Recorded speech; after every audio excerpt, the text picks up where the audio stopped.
يا المرسلين وعلى آله وصحبه أجمعين.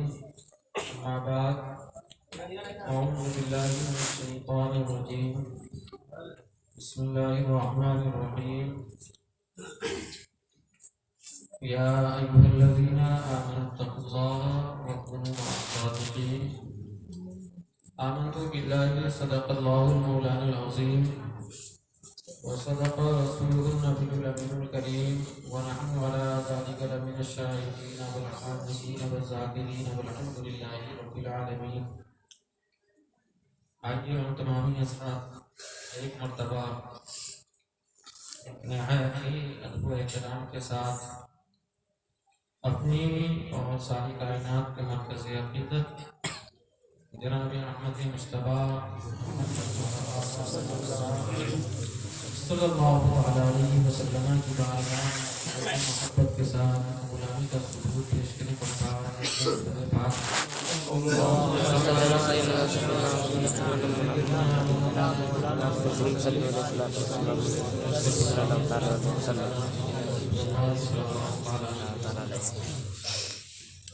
مرتبہ میرے ساتھ جیسے میں پڑھتا ہوں ویسے آپ پڑھیں کہ اللہ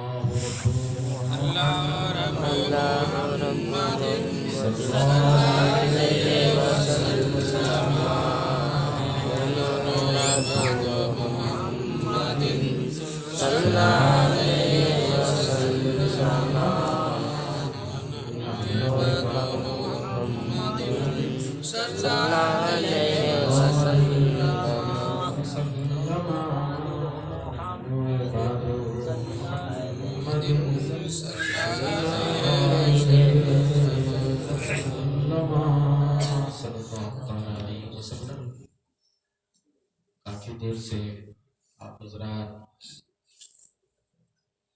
جشن مفسر قرآن میں تشریف فرما ہیں. مقدس علماء کرام سے اپنے بزرگوں کے تذکرے اور خاص طور سے اپنے پیر و مرشد کے حوالے سے معلوماتی بات تذکرے آپ سماعت کر رہے تھے. میری دعا ہے کہ اللہ تعالیٰ ذکر مصطفیٰ کی برکت سے ہم سب کا یہاں اکٹھا ہونا بھی قبول فرمائے، اور جو تذکرے ہوئے ہیں اللہ تعالیٰ اس تذکرے کی برکت سے ہمارے پیر و مرشد کے درجات کو اللہ بلند فرمائے، اور ہم سب کو صبر جمیل عطا فرمائے. کسی شاعر نے بہت خوبصورت بہت پہلے پیر و مرشد کی شان میں چند شعر کہا تھا کہ مصطفیٰ کے دلارے میں ظہور الحسین، مصطفیٰ کے دلارے ہیں ظہور الحسین، عرش کے تارے ہیں ظہور الحسین، عرش کے تارے ہیں ظہور الحسین، اور ان کی عظمت کو ہم کیا سمجھ سکیں، ان کی عظمت کو ہم کیا سمجھ سکیں، بے شک وہ ہیں رب کے پیارے ظہور الحسین. میں نے قرآن مقدس کی ایک بہت ہی مشہور و معروف آیت کریمہ تلاوت کرنے کا شرف حاصل کیا، جس کا سیدھا سادہ ترجمہ اپنے لفظ و مینو سماعت کر لیا کہ اللہ رب العزت کا اعلان ہے کہ اے ایمان والو اللہ سے ڈرو اور سچوں کے ساتھ ہو جاؤ. جب اللہ نے ہمیں مومن کہہ دیا کہ ہم ایمان والے ہیں، اور شریعت کا قانون بھی یہی ہے، شریعت کا مسئلہ بھی یہی ہے کہ ایک شخص مومن ہو اور خدا کا خوف اس کے دل میں ہو، اس کی نجات کے لیے، اس کی بخشش کے لیے اتنا ہی کافی ہے. کہ کوئی شخص مومن ہو اور اللہ کا خوف رکھتا ہو، اس کی نجات کے لیے، اس کی بخشش کے لیے یہی کافی ہے۔ لیکن اس کے بعد اللہ فرماتا ہے وَكُونُوا مَعَ الصَّادِقِينَ، کہ سچوں کے ساتھ ہوگا۔ اس سے اندازہ لگایا جا سکتا ہے کہ پیر و مرشد کی ضرورت کیا ہے۔ پیر و مرشد کی ضرورت کیا ہے، اور وہ کون لوگ ہوتے ہیں جو سچے ہیں۔ تو آپ بارہا سنتے ہیں قرآن کے ہی حوالے سے، قرآن بیان فرماتا ہے، اس کا جواب دیتا ہے کہ فَأُولَٰئِکَ مَعَ الَّذِينَ أَنْعَمَ اللَّهُ عَلَيْهِم مِّنَ النَّبِيِّينَ وَالصِّدِّيقِينَ وَالشُّهَدَاءِ وَالصَّالِحِينَ، کہ وہ لوگ جن پر اللہ کا انعام ہوا، اللہ کا فضل ہوا، وہ گروہ انبیاء کرام کی ہے، صدیقین کی ہے، شہداء کی ہے، صالحین یعنی اولیاء اللہ کی ہے۔ چار کے بارے میں قرآن نے بیان کیا کہ ان کے ساتھ ہو جاؤ تم کامیاب ہو جاؤ گے۔ اور ہم اہل سنت والجماعت، ہمارا عقیدہ ہے، ہم نبی کو بھی زندہ مانتے ہیں، صدیقین کو بھی زندہ مانتے ہیں، شہداء کو بھی مانتے ہیں، صالحین یعنی اولیاء اللہ کو بھی ماننے والے ہیں۔ جو اللہ کے ولی ہوتے ہیں ان کا رتبہ بہت بلند ہے۔ جو ولی ہوتے ہیں ان کا رتبہ بہت بلند ہے، اور ولیوں سے جو ہماری محبت ہے، یا آپ کے پیر و مرشد آپ کے یہاں آئے یا ان کے آباء و اجداد آئے، اس دور کے لوگوں نے ان سے محبت کیا، کیونکہ گاؤں والے اپنی مرضی سے ان سے محبت نہیں کی۔ ولیوں سے جو ہمارا تعلق ہے، محبت ہے، یہ ہماری نہ محنت ہے اور نہ ہماری مرضی ہے۔ حدیث قدسی ہے کہ جب اللہ تبارک و تعالیٰ کو کسی بندے سے پیار ہوتا ہے تو اللہ تبارک و تعالیٰ سید الملائکہ حضرت جبریل علیہ السلام کو بلاتا ہے، اور بلانے کے بعد کہتا ہے کہ اے جبریل، فلاں بندے سے مجھے پیار ہو گیا۔ اللہ سید الملائکہ حضرت جبریل سے کہتا ہے کہ مجھے فلاں بندے سے محبت ہو گئی ہے، پیار ہو گیا ہے۔ تو جبریل امین کہتے ہیں کہ اے اللہ، جب تیرے بندے سے تجھے محبت ہو گئی ہے تو میں کیا کروں، میرا کیا کام ہے؟ تو اللہ کا جواب سنیے، اللہ فرماتا ہے کہ اے جبریل، تو بھی اس سے محبت کر۔ جس سے اللہ محبت کرتا ہے تو اللہ فرماتا ہے کہ اے جبریل، فلاں بندے سے میں محبت کرتا ہوں، پیار کرتا ہوں، تو بھی اس سے محبت کر۔ صرف اتنا ہی تک بس نہیں ہوتا، بلکہ اللہ پھر سید الملائکہ حضرت جبریل کو حکم دیتا ہے کہ آسمان دنیا میں چلے جاؤ، جتنے بھی ملائکہ ہیں، فرشتے ہیں، سب میں یہ بات عام کر دو کہ اللہ فلاں بندے سے محبت کرتا ہے، فلاں سے پیار کرتا ہے، تو بھی اس سے پیار کر۔ تو اللہ کا جب اعلان ہوتا ہے اس بندے کی محبت تمام فرشتوں کے دلوں میں ہو جاتی ہے، تمام فرشتے اس بندے سے محبت کرنے لگتے ہیں۔ صرف یہیں تک بس نہیں ہوتا، پھر اللہ کا حکم ہوتا ہے فرش پہ رہنے والوں کے لیے، زمین پر رہنے والوں کے لیے۔ یہاں پہ بات بتاؤں کہ جو لوگ یہ کہتے ہیں کہ ہم غوث پاک کو نہیں مانتے، بہت سارے لوگ ایسے ہیں جو کہتے ہیں کہ ہم خواجہ صاحب کو نہیں مانتے، ہم اعلیٰ حضرت کو نہیں مانتے،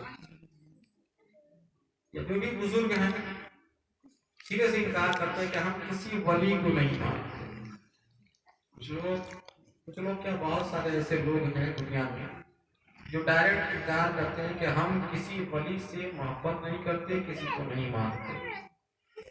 تو ایسے کے لیے میرا جواب ہوتا ہے, اگر وہ شخص ایک مرتبہ کہتا ہے کہ میں فلاں کو نہیں مانتا, غوث کو نہیں مانتا, خواجہ کو نہیں مانتا, تو ایسے کو میرا 1000 مرتبہ جواب ہوتا ہے کہ تو 1000 مرتبہ اپنی زبان سے کہے کہ میں نہیں مانتا. میری طرف سے یہ اعلان ہوتا ہے کہ 1000 مرتبہ تو کہا کہ میں غوث کو نہیں مانتا, خواجہ کو نہیں مانتا. کیوں؟ کہ ہمارے دلوں میں جو اللہ والوں کی محبت ہوتی ہے, مرشد کی محبت ہوتی ہے, یہ اپنی مرضی سے نہیں ہوتی ہے. میں نے پہلے ہی کہا کہ اپنی مرضی اور محنت نہیں ہے ہمارا, یہ خدا کی عطا ہے. اب اللہ جس کے دل کو چنتا ہے, اللہ جن دلوں کو چنتا ہے, جن دلوں کو پاکیزہ صاف ستھرا سمجھتا ہے, تو فرشتوں کے ذریعے پہلے تو اللہ نے آسمان میں فرشتوں کے دلوں میں محبت ڈلوا دیا. پھر اللہ کا کرم دیکھیے کہ فرش زمین پر جن کے دلوں کو اللہ چنتا ہے تو فرشتوں کے ذریعے ان کے دلوں میں اپنے ولی کی محبت کو اپنے ولی کی محبت کو ڈال دیتا ہے. تو وہ لوگ جو ولیوں سے محبت کرنے والے ہیں, مرشد سے محبت کرنے والے ہیں, شیخ سے محبت کرنے والے ہیں, اپنی قسمت کے ناز کرتے ہیں. کیونکہ اللہ کا کرم ہوا, اللہ نے ہمارے دل کو پاکیزہ سمجھا, تو اللہ نے اپنے ولیوں کی محبت ہمارے دلوں میں ڈال دی. یہ اللہ کی طرف سے. جو لوگ کہتے ہیں وہ یہ سمجھ جائیں کہ اللہ نے ان کے دل کو چنا ہی نہیں, اللہ نے ان کے دل کو پسند ہی نہیں کیا, کہ اپنے دوستوں کی محبت اس کے دلوں میں ڈالیں. کیوں؟ ابھی حافظ عبد الماجد صاحب نے جو قرآن کی آیت تلاوت کی کہ الا ان اولیاء اللہ, یہ اولیاء کون ہوتے ہیں؟ اللہ کے دوست ہوتے ہیں. اب ایک دوست اپنے دوست سے کتنا پیار کرتا ہے, کتنی محبت کرتا ہے, جو دوستی کرتے ہیں وہ جانتے ہیں. مظہر جانا بہت بڑے مفسر ہیں, انہوں نے دہلی کا ایک واقعہ بیان کیا کہ دہلی کی سرزمین پر ایک اللہ کا نیک بندہ ایک راستے سے گزر رہا تھا. اپنے دھن میں تھا, اللہ اللہ کرتے ہوئے گزر رہا تھا, راستہ ہموار نہیں تھا. رات کے چپل سے کچھ گرد و غبار ہوئے اور ایک شخص جو اپنی معشوقہ کے ساتھ, ایک انسان اپنی معشوقہ کے ساتھ روڈ کے کنارے بیٹھ کر بات کر رہا تھا. ابھی اللہ کا ولی, اللہ کا دوست راستے سے گزر رہا ہے, اللہ اللہ کرتے جا رہا ہے, اپنے دھن میں ہے, اور اس کے چپل سے گرد و غبار اڑے اور اس کی معشوقہ کے چہرے پہ جا کے پڑ گئے. جب اس کے چہرے پہ پڑا تو اس کے عاشق کو جلال آیا اور آ کر اس فقیر کو ایک تھپڑ مارا. ایک تھپڑ مارا اور مارنے کے بعد کہا تجھے خبر نہیں, ایسے چل رہے ہو کہ تمہارے چپل کا جو کوڑا ہے, تمہارے چپل سے جو کیچڑ اچھل رہے ہیں, تمہاری معشوقہ کے چہرے پہ جا کر پڑ گئے. تو جو اللہ والے ہوتے ہیں وہ نرم دل ہوتے ہیں, وہ مہربان ہوتے ہیں.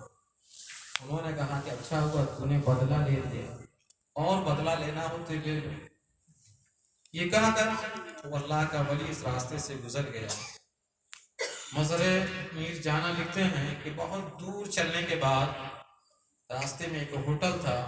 جیسے ہی ہوٹل والے نے دیکھا اس فقیر کو آتے ہوئے, بہت عزت کیا, احترام کے ساتھ اسے بیٹھالا اور ان کے سامنے چائے, ناشتہ, کھیر بنی ہوئی تھی, کھیر کو پیش کر دیا. وہ اللہ کا ولی اپنی زبان سے کہتا ہے کہ اللہ کتنا کریم ہے کہ کہیں تو تھپڑ کھلواتا ہے اور کہیں کھیر کھلواتا ہے. کہیں تھپڑ کھلوا رہا ہے اور کہیں کھیر کھلوا رہا. اے اللہ تیری بے نیازی پر میں قربان. ابھی یہ ان کے منہ سے جملہ ہی نکلا تھا کہ اچانک ایک بھیڑ ان کے پاس پہنچ جاتی ہے. لوگ آتے ہیں اور آنے کے بعد اس فقیر کو, اللہ کے ولی کو پکڑ لیتے ہیں. کہا کہ آپ کو جس شخص نے تھپڑ مارا تھا اس شخص کا انتقال ہو گیا. جس نے آپ کو تھپڑ مارا اس کا انتقال ہو گیا. کہ آپ نے اس کے لیے بد دعا تو نہیں کرتی؟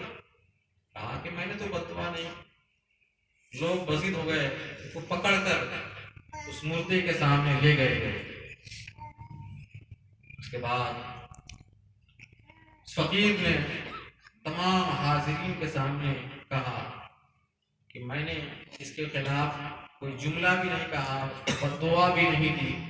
معاملہ یہ ہے کہ میرا اور میرے رب کا معاملہ ہے. میرا اور میرے رب کا معاملہ ہے.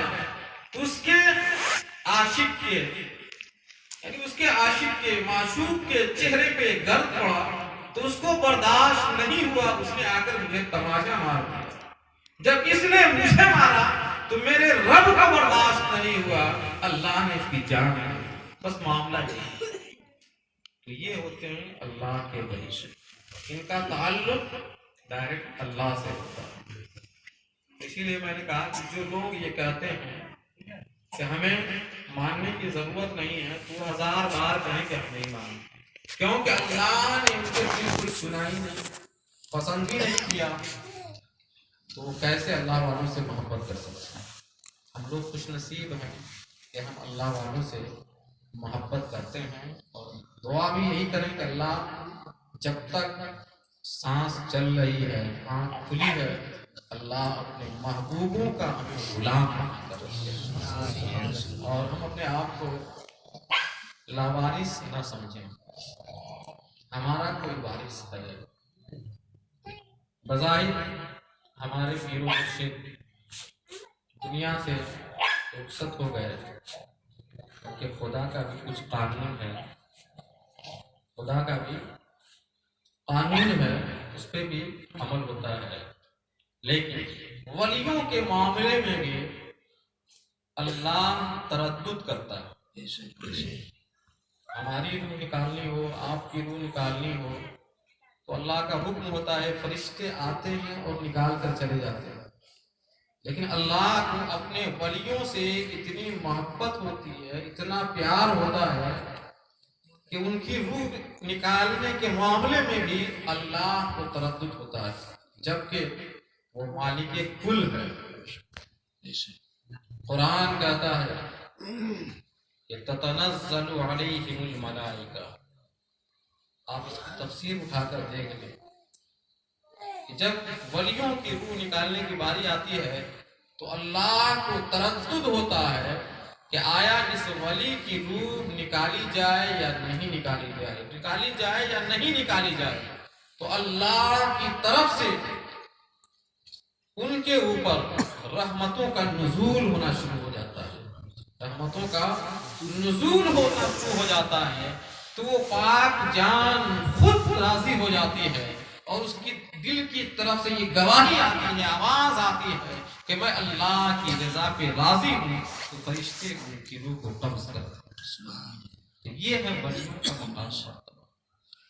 تو ہم بظاہر ہمارے سامنے سے, نگاہوں سے ہمارے مرشد اوجھل ہو چکے ہیں, لیکن آج جس طریقے سے کل پیر و مرشد زندہ تھے, قرآن کے حوالے سے ہمارا ایمان ہے کہ آج بھی وہ زندہ ہیں. اب یہاں پر ہمارا امتحان ہوگا, اب یہاں پر ہمارا امتحان ہوگا کہ ہم اپنے مرشد سے کتنی محبت کرنے والے ہیں, ہم اپنے مرشد کے کتنے وفادار ہیں. بہت سارے لوگ سوچتے ہیں کہ پیر صاحب کا انتقال ہو گیا, ان سے ہمارا رشتہ ختم ہو گیا, اب کہیں اور ہمیں جانا چاہیے, کسی اور کا دامن تھام لینا چاہیے. تو ہمیں ایسا کرنے کی ضرورت بھی نہیں ہے, سوچنے کی بھی ضرورت نہیں ہے, کیونکہ ہمارے پیر و مرشد کے اندر اللہ نے وہ کمال عطا فرمایا تھا جو آپ نے ابھی سنا, کہ جب وہ مردوں کو زندہ کر سکتے ہیں, جب وہ مردوں کو زندہ کر سکتے ہیں, جسے ڈاکٹر نے لا علاج قرار دیا ہو کہ اب یہ نہیں بچ سکتا ہے، آج وہ کئی بچوں کا باپ ہو سکتا ہے، تو کیا تم ہماری نگاہوں سے اوجھل ہونے کے بعد کیا وہ ہماری مدد نہیں کر سکتے؟ شرط یہ کہ ہماری نیت صحیح ہو، ارادے اچھے ہوں۔ ایسے ہی لوگوں کے بارے میں کسی شاعر نے کہا تھا کہ میرے جنازے پہ رونے والوں فریب میں ہو بغور، میرے جنازے پہ رونے والوں فریب میں ہو بغور، دیکھو مرا نہیں ہوں، غمِ نبی میں لباس ہستی بدل گیا، غمِ نبی میں لباس ہستی بدل گیا۔ جو اللہ والے ہوتے ہیں وہ کل بھی زندہ ہیں، آج بھی زندہ ہیں، ان کے وسیلے سے ہم رب کی بارگاہ میں ہم دعا کریں تو انشاءاللہ اللہ تعالی ہماری ہر مشکلیں آسان کر دیں گے۔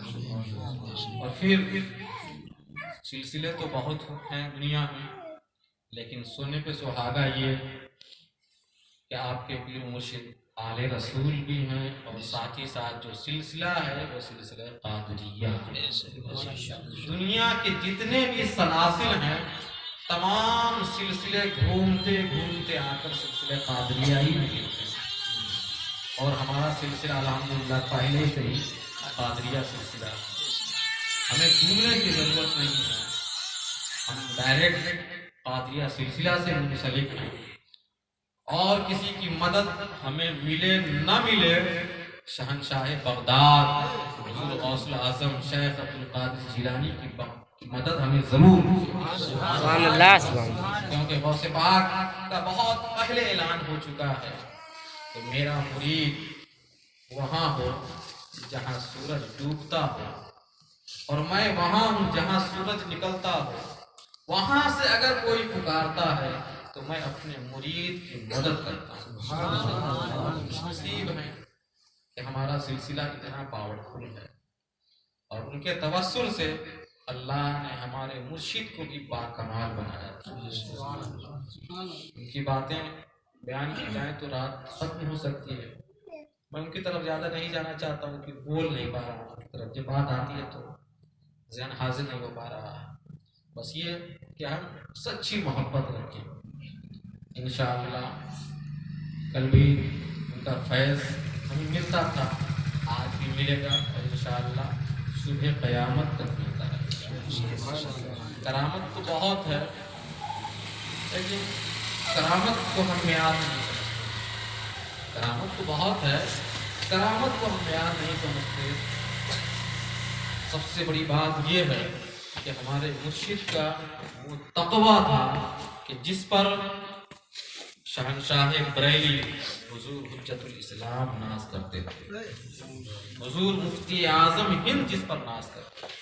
تو آپ اپنے پیر و مرشد کی شخصیت کا اندازہ لگائیں کہ آپ کے والد اور دادا آپ کو لا کر کے کھپری میں رکھ دیے، حضرت اسکول میں پڑھتے تھے، اسکول کی تعلیم ہو رہی تھی، شہنشاہ بریلی حضور حجت الاسلام علامہ حامد رضا خان فاضل بریلی کی تشریف لائے تھے۔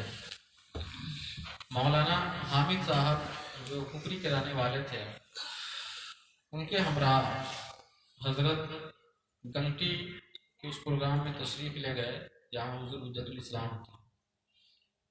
اسکول میں پڑھ رہے ہیں، حضرت بچپنا ہے، لیکن حضرت کی ذہانت دیکھیے کہ اس وقت حضرت نے مولانا حامد صاحب جو کھپری کے تھے ان سے کہا کہ حضور حجت الاسلام آ رہے ہیں، شہزادہ اعلیٰ حضرت آ رہے ہیں، میں ان کی شان میں چند شعر لکھنا چاہتا ہوں۔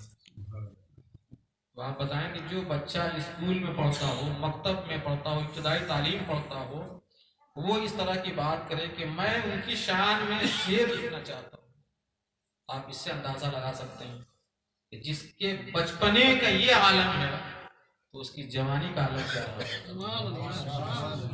آپ نے صرف کہا ہی نہیں، حضور حجت الاسلام کی شان میں آپ نے چند شعر لکھے، چند شعر لکھے۔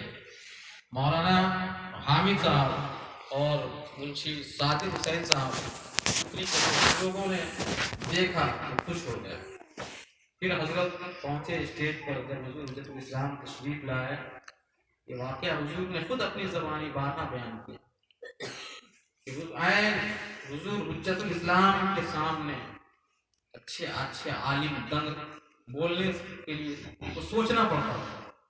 حضور حجت الاسلام کے سامنے بولنے کے لیے بڑے بڑے عالموں کو سوچنا پڑتا تھا. اور ہم سب کے پیر و مرشد جن کا بچپنا ہے وہ بہت ہی شان شوکت کے ساتھ ان کی شان میں مرتبت پڑ رہے ہیں.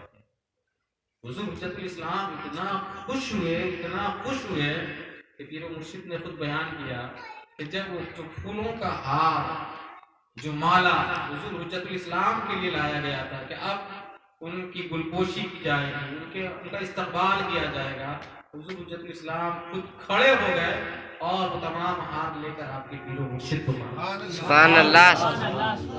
اس وقت حضور حجت الاسلام نہیں جانتے تھے کہ یہ اولاد رسول ہیں یا یہ کہاں کے رہنے والے ہیں.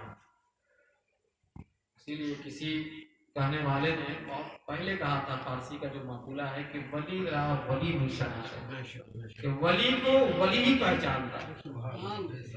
حضور مفسر قرآن کا بچپنا ہے اور حضور حجت الاسلام اپنی جوانی کے زندگی کے مراحل سے گزر کر بڑھاپے کی زندگی کا سفر کر رہے ہیں. ان کی نگاہ نے پہچان لیا، پھولوں سے حضرت کا استقبال کر دیا. اس کے بعد پھر حضرت حجت الاسلام وہاں سے اتری آئے. نورنگی شاہ وہ خاکی بابا جو مہنار میں جن کا مزار ہے ان کا حجرہ وہاں موجود ہے. آج بھی وہ چارپائی موجود ہے، ان کا سوٹا موجود ہے. اسی کمرے میں حضور حجت الاسلام کے لیے اس کمرے کا انتخاب ہوا کہ اس میں حضور حجت الاسلام کو رکھا جائے گا اور اس میں وہ تشریف فرما ہوئے. اس کمرے میں مولانا حامد صاحب اور حضرت کو ہی اجازت تھی، دوسرے کو اجازت نہیں. حضرت حجت الاسلام کھاٹ پہ بیٹھے ہوئے تھے. حضرت پانی لے کر گئے، ناشتہ لے کر گئے. حضور حجت الاسلام نے پوچھا کہ بابو آپ کا نام کیا ہے؟ جیسے ہی حضور نے بتایا کہ میرا نام سید ظہور الحسین ہے، اتنا سننا تھا کہ شہزادہ اعلیٰ حضرت حضور حجت الاسلام اپنی چارپائی سے نیچے اتر گئے. آپ اندازہ لگائیں کہ آپ کے پیر و مرشد کا کیا مقام و مرتبہ ہے. اور پھر بریلی والوں نے صرف نعرہ ہی نہیں لگایا ہے بلکہ عمل کر کے پہلے دکھلایا ہے کہ سادات سے کیسی محبت کی جاتی ہے، سادات کا مقام کیا ہے، سادات کی تعظیم کیسے ہونی چاہیے. بریلی والوں نے پریکٹیکل بھی کیا ہے، تھیوری بھی کیا ہے. تو ہمیں فاضل بریلوی سے بھی محبت رکھنی ہے، مسلک اعلیٰ حضرت کے سختی سے قائم رہنا ہے. جب ہم مسلک اعلیٰ حضرت پر سختی سے قائم رہیں گے تو ولیوں کے مقام و مرتبے کو بھی ہم سمجھیں گے اور سادات کی تعظیم و توقیر کو بھی ہم سمجھ گے. حضور حجت الاسلام ہاتھ سے نیچے اتر گئے. بہت اصرار کرنے کے بعد مولانا حامی صاحب نے گزارش کی کہ حضرت وہ اپنے ساتھ لے کر بیٹھے. ناشتہ ہوا. پھر حضرت سے پوچھا کہ آپ کا گھر کہاں ہے؟ انہوں نے بتایا کہ میرا گھر سیوان ہے. کہا کہ یہاں کیا کرتے ہیں؟ کہا کہ میرے دادا حضور واعظ الحق علیہ رحمہ جن کا لقب تھا صوفی بہار. صوفی بہار کا بہت بڑے عالم تھے اور بہت زبردست کا کشف تھا. جو مفسر اعظم فرماتے تھے کہ کوئی سامنے آ جائے اور کبھی کوئی معاملہ ہو جائے تو ڈائریکٹ اس کے منہ پہ اس کی بات کہہ دیا کرتے تھے. اتنا زبردست کشف تھا ان کا. بہرحال تو وہ انہوں نے بتایا کہ میں یہاں اسکول میں پڑھتا ہوں. تو حضور حجت الاسلام نے فرمایا کہ آپ کے گھر کی تعلیم حاصل کر کے ہم لوگ دنیا میں پوجے جائے گا. حضرت کا یہ جملہ تھا کہ آپ کے گھر کی جو تعلیم ہے، یہ دینی تعلیم کیا ہے؟ مولا علی کے گھر کی.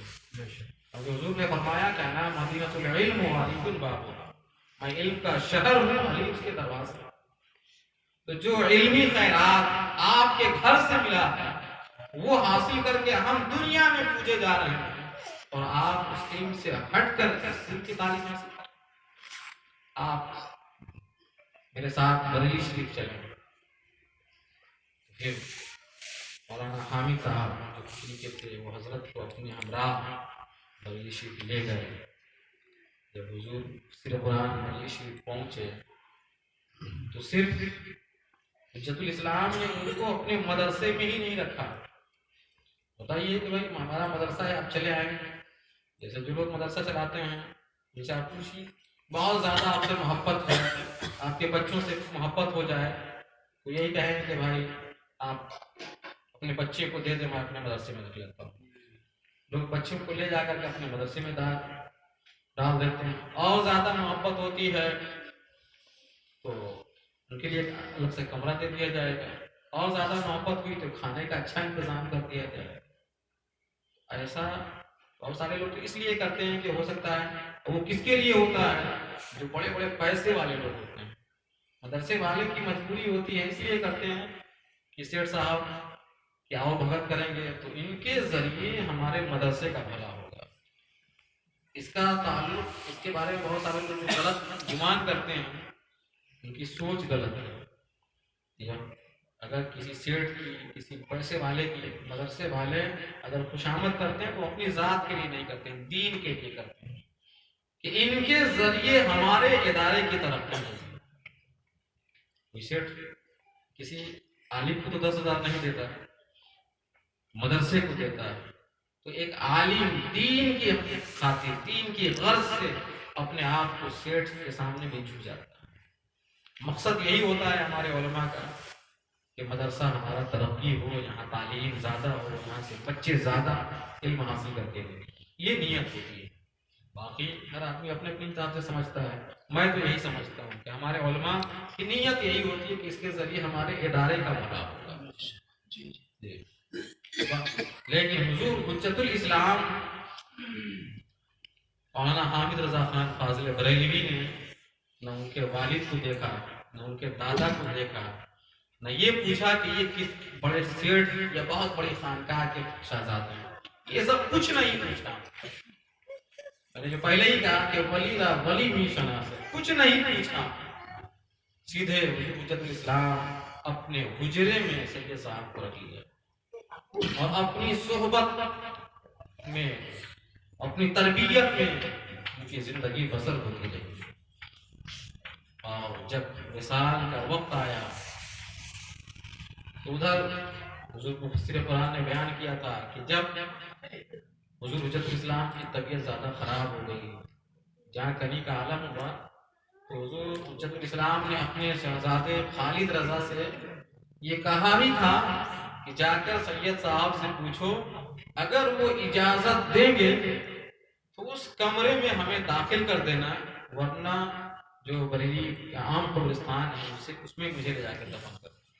یہ گھر پہ بات ہو رہی ہے اور اپنے پیر و مرشد کا کشف دیکھیں، اپنے پیر و مرشد کا کشف دیکھیں کہ ادھر گھر میں بات ہو رہی ہے اور وہ آ رہے ہیں حضرت سے پوچھنے کے لیے، اس سے پہلے حضرت اپنی کتاب، اپنا بستر لے کر کمرہ سے باہر ہو گئے، پہلے ہی کمرہ خالی کر دیا ہے۔ حضور خالد رضا آ کر پوچھنا ہی چاہتے ہیں تو آپ کے پیر و مرشد نے کہا کہ آپ پوچھنے آ رہے ہیں، میں نے تو پہلے ہی کمرہ خالی کر دیا۔ تو یہ ہے آپ کے پیر و مرشد کا کمال، یہ ہے ان کی کرامت، یہ ہے ان کا کشف جو تاجدار بریلی حجت الاسلام نے وہی مانگا۔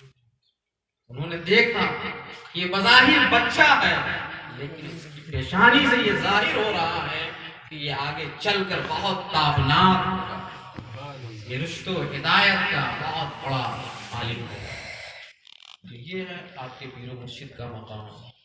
اس طرح سے بہت ساری کرامتیں، بہت سارے ان کے مقام و مرتبے ہیں۔ حضور جب پاکستان گئے 2010 میں، ہم بھی تھے ساتھ میں، ایک جگہ کا نام ہے ٹھٹھا، کبھی حضرت نے بیان کیا ہوگا، وہاں ایک بہت بڑی مسجد ہے، بہت آبادی سے ہٹ کر، اور اس میں 1,00,000 لوگ نماز پڑھتے ہیں، ایک وقت میں 1,00,000 لوگ نماز پڑھتے ہیں۔ ٹھٹھا شہر میں وہ مسجد ہے، اور اس مسجد میں نہ مائک ہے نہ اسپیکر ہے، کچھ بھی نہیں ہے، لیکن امام جب اللہ اکبر کہے گا یا قرآن کی تلاوت کرے گا تو جو آواز، جس انداز کی آواز، جتنی تیز آواز پیچھے کے مقتدی سنتے ہیں، سیم وہی آواز مسجد کے جو سب سے آخر میں ہوتا ہے وہ بھی سنتا ہے، کیونکہ اس مسجد کی بناوٹ ہی کچھ ایسی، صرف بناوٹ ہی کا کمال نہیں ہے۔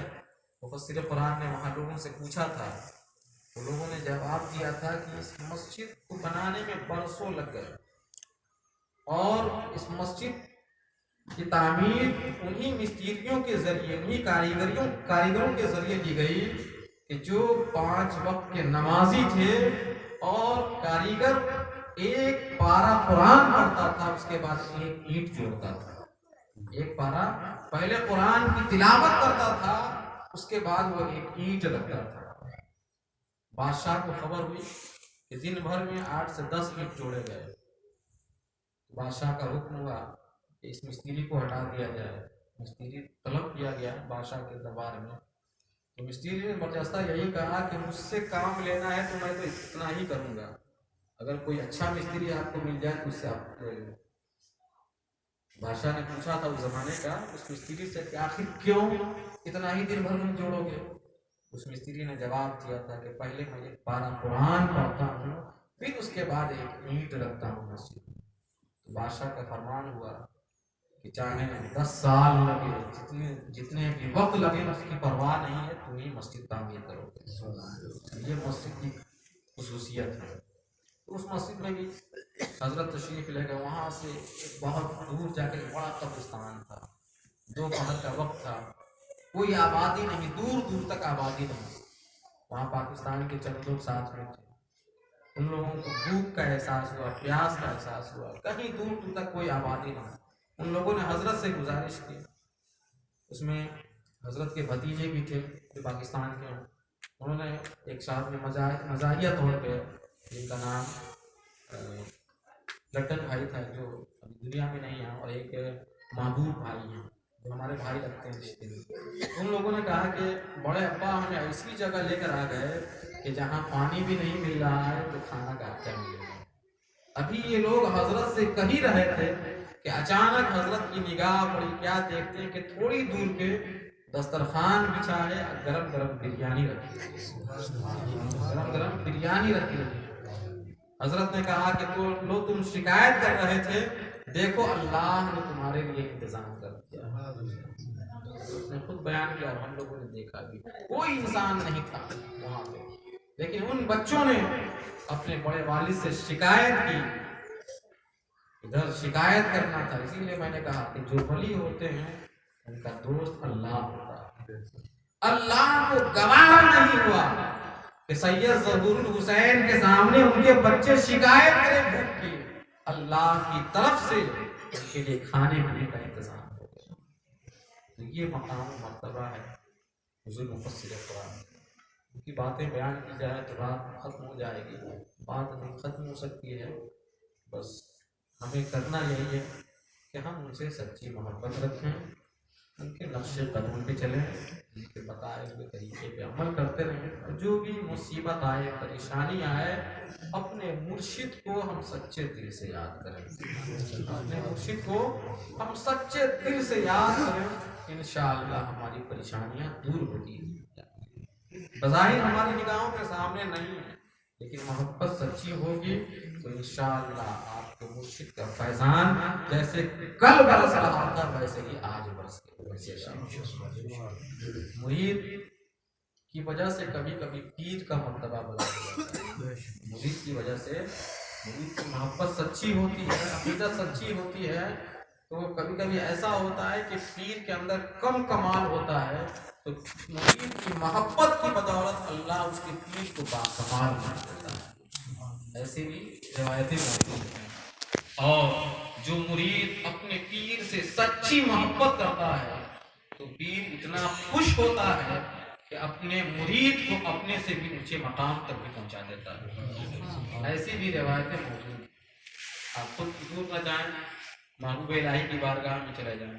حضرت نظام الدین اولیاء، ان کے مرید امیر خسرو، جو لوگ دلی جاتے ہیں فاتحہ پڑھنے جائیں تو دیکھتے ہوں گے کہ جو بھی فاتحہ پڑھنے کے لیے گھر سے نکلا نظام الدین اولیاء کی بارگاہ کے لیے، ارادہ ہے کہ محبوب الہی کی بارگاہ میں جانا ہے، لیکن وہاں پہنچتے ہی کوئی کہے نہ کہے دل گواہی دیتا ہے کہ پہلے ان کے مرید کے دربار میں چلو، پہلے ان کے مرید کے دربار میں جاؤ، کیونکہ محبوب الہی نے فرما دیا کہ جو میری بارگاہ میں آنا چاہتا ہے، مجھے خوش کرنا چاہتا ہے، پہلے میرے غلام کی بارگاہ میں آنا چاہتا ہے۔ محبوب الہی اپنی زندگی میں کہا کرتے تھے، محبوب الہی اپنی زندگی میں کہا کرتے تھے کہ اگر شریعت کی پابندی نہیں ہوتی تو میں اور امیر خسرو دونوں ایک ہی قبر میں آرام کرتے۔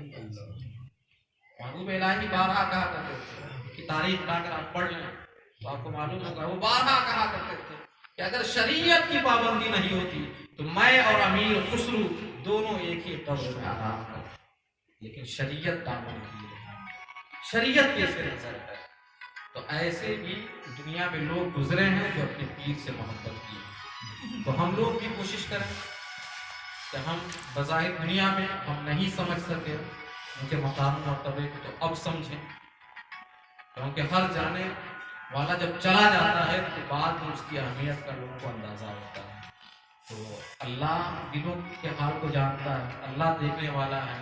ہم اللہ کے لیے اپنے پیر سے محبت کریں تو انشاءاللہ اللہ مفسر قرآن کے توسل سے ہمارے مرتبے کو بڑھا دے گا۔ ہم چیزوں کا خیال رکھیں۔ آخری بات یہ کہ ہم آپس میں محبت سے بھی رہیں۔ اتحاد بہت بڑی طاقت ہے۔ پہلے ہم جھگڑتے تھے یا جو بھی ہو، میں آپ کو یہ نہیں کہہ رہا ہوں کہ آپ ایسا آپ کرتے تھے، نہیں، ایک پیغام کے طور پہ کہ ہم سب سے پہلے مسلمان ہیں، اور آج دنیا کے حالات کیا ہیں، دنیا میں ہماری کیا اہمیت ہے، دنیا ہمیں کس نگاہ سے دیکھ رہی ہے، ان تمام چیزوں پہ بھی ہمیں غور کرنا ہے اور ہمیں آپس میں متحد ہو کر رہنا ہے۔ ہم متحد ہوں گے تو انشاءاللہ طاقت ہوگی، ہم کامیاب ہوں گے۔ اور سب سے بڑی بات یہ ہے کہ ہم مفسر قرآن کے غلام ہیں، ہم مفسر قرآن کے غلام ہیں، ان کے ہاتھوں پہ ہاتھ دیا ہے تو ہم دنیا میں الگ نہ ہوں، جو ہونا تھا ہو گیا، دنیا میں الگ نہ ہو، ان کے لیے ہم ایک ہو جائیں، ان کے لیے ہم ایک ہو جائیں، تاکہ قیامت کے دن جب مفسر قرآن کا سایہ ہوگا، جھنڈا ہوگا، تو تمام مرید وہاں پر ایک ہوں۔ تو ہم اپنے پیر کو خوش کرنے کے لیے بھی ہم ایک ہو جائیں، آپس میں کسی سے کسی کا شکوہ ہو، گلہ ہو، اس کو اپنے پیر کے لیے آپ سب ختم کریں، آپس میں محبت سے رہیں، شریعت کی پابندی کرتے رہیں، مسلک اعلیٰ حضرت پہ قائم رہیں، نمازوں کی پابندی ہو، اور سب سے بڑی بات یہ ہے کہ ہم بد مذہبوں سے دور رہیں۔ جتنا زیادہ ہم بد مذہبوں سے دور ہوں گے، بد عقیدوں سے دور ہوں گے، اتنا ہی زیادہ اللہ والوں کی محبت ہمارے دلوں میں ہوگی۔ دو محبت ایک ساتھ نہیں ہو سکتی، دو محبت ایک ساتھ نہیں ہو سکتی ہے، کیونکہ آپ کے پیر و مرشد نے بہت پہلے ایک شعر کہا تھا کہ محبت پھر محبت ہے، عداوت پھر عداوت ہے، محبت پھر محبت ہے، عداوت پھر عداوت ہے، محبت اہل سنت کی پہچان اعلیٰ حضرت ہے، محبت اہل سنت کی پہچان اعلیٰ حضرت ہے، بظاہر مقبرے میں اب قیام اعلیٰ حضرت ہے، یا پڑھیں گے تو آپ کو معلوم ہوگا۔ دو محبت ایک ساتھ جمع نہیں ہو سکتی ہے۔ اگر غیروں کی محبت ہوگی تو ولیوں کی محبت کم ہوگی، اور ولیوں کی محبت زیادہ ہوگی تو غیروں سے خود بخود ہمیں نفرت ہوگی۔ تو ہمیں فیصلہ کرنا ہے، اور پھر ہم دنیا میں چاہے جو کریں، حدیث پاک ہے، آپ نے علماء سے سنا ہوگا کہ جو دنیا میں جس کے ساتھ ہوتا ہے، قبر میں قیامت کے دن وہ اسی کے ساتھ اٹھایا جائے گا۔ تو ہمیں فیصلہ کرنا ہے کہ ہم کس کے ساتھ اٹھائے جائیں، اور ہم سب کا یہی نظریہ ہوگا، ہم سب کی یہی خواہش ہوگی کہ اللہ ہمارا حشر ہمارے پیر کے ساتھ کرے، اور ان کی دعا تھی کہ اللہ ہمارا حشر غوث پاک کے ساتھ کرے، غوث پاک کی دعا تھی کہ اللہ ہمارا حشر مولا علی کے ساتھ کرے، مولا علی کی خواہش تھی کہ اللہ ہمارا حشر ہمارے نبی کے ساتھ کرے، ہمارا بیڑا پار ہوگا۔ اللہ تبارک و تعالیٰ کی بارگاہ میں دعا ہے کہ مولا ہم سب کو سننے سے زیادہ عمل کی توفیق عطا فرمائے. اس ذکر خیر کی برکت سے صاحب خانہ جناب شعیب صاحب کی جملہ پریشانیوں کو دور فرمائے, ہم سب کی پریشانیوں کو دور فرمائے, اور اس گاؤں کی بھی پریشانیوں کو دور فرمائے. اللہ مفسر قرآن کا سایہ اور ان کا مرتبہ اور بلند فرمائے. آمین. وما علینا الا البلاغ.